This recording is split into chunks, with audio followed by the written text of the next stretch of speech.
हम इस समय कोलंबो में आए हैं और आपको दिखाने के लिए कि तेल की किल्लत किस तरह है। या अगर आपको समझना हो तो देखिए, स्थानीय लोग जो हैं ये अपने गैलन और डब्बे लेकर के निकले, क्योंकि ज़्यादातर पेट्रोल पंप बंद हो चुके हैं और जहाँ तेल की सप्लाई थोड़ी बहुत है भी, वहाँ घंटों का इंतज़ार, 10 घंटे, 12 घंटे, 15 घंटे लगते हैं। और ये आप देखिए पेट्रोल पंप पे अब यहाँ पर फ़िलहाल तेल, जहाँ मैं पहुँचा हूँ यहाँ पर तेल है नहीं। और इससे बड़ी चुनौती ये है कि कानून व्यवस्था ख़राब ना हो, इसलिए यहाँ पर सेना को तैनात किया गया। मेरे ठीक पीछे यहाँ पर सेना का एक जवान है जो तैनात है और जिसकी ये जिम्मेदारी है कि यहाँ पर कानून व्यवस्था ना खराब हो। तो यहाँ पर देखिए सेना को भी तैनात किया गया। और ज़्यादातर जो पेट्रोल पंप हैं, चूँकि अब यहाँ पर फ्यूल है नहीं, तो लोगों को ये कैसे मुहैया कराएं, अपने आप में ये बड़ी चुनौती बन जाती है। और पूरे सिर्फ कोलंबो में नहीं बल्कि पूरे श्रीलंका में आपको स्थिति मिलेगी। देखिए ये हैं यहाँ के जो सेना के जवान हैं जिनको तैनात किया गया है, और ये तमाम पेट्रोल पंप पर आपको लोग मिलेंगे। फिलहाल तेल यहाँ पर है नहीं, एक छोटा सा टैंकर आया है जो सप्लाई ले करके, और उसके बाद यहाँ पर स्टोर होगा। तो ये लोग जो हैं ये बीती रात से यहाँ पर गैलन रख करके गए हैं ताकि इनको फ्यूल मिल सके।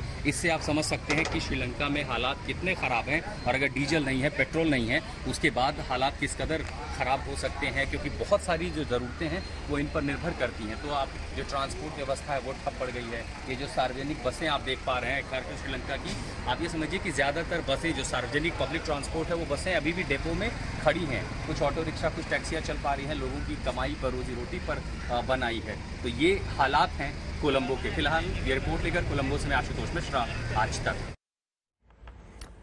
सिर से लेकर पैर तक विदेशी कर्ज के समंदर में डूब चुके श्रीलंका की इस हालत के लिए चीन को भी जिम्मेदार ठहराया जा रहा है। लेकिन श्रीलंका के सिर पर सिर्फ चीन का कर्ज नहीं है।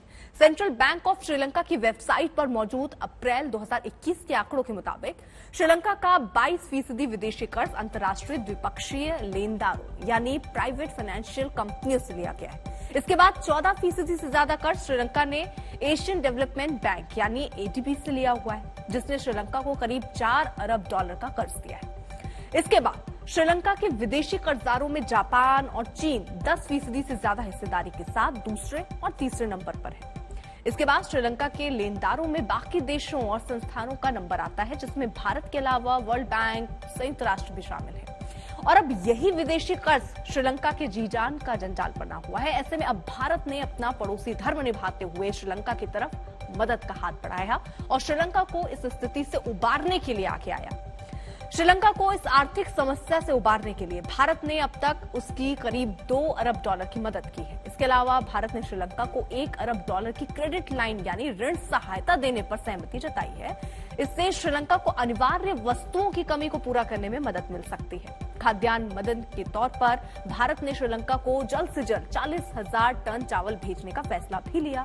भारत ने आज ही 40,000 टन डीजल श्रीलंका भेजा है। इससे पहले 13 जनवरी को भारत ने श्रीलंका को $90 करोड़ की मदद की घोषणा की थी और फिर जनवरी में ही श्रीलंका को पेट्रोलियम उत्पादन खरीदने के लिए $50 करोड़ की एक और मदद दी गई।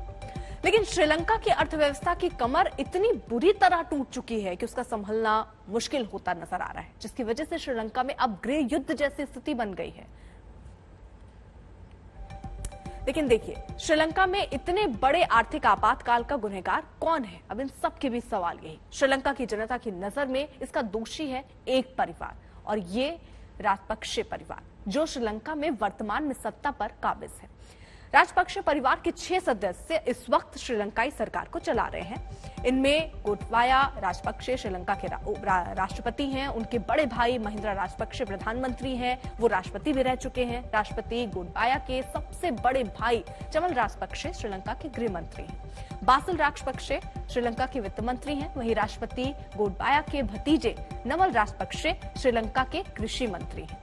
अब आरोप है कि राजपक्षे परिवार के भ्रष्टाचार और अदूरदर्शी नीतियों की वजह से ही श्रीलंका की यह हालत हुई है।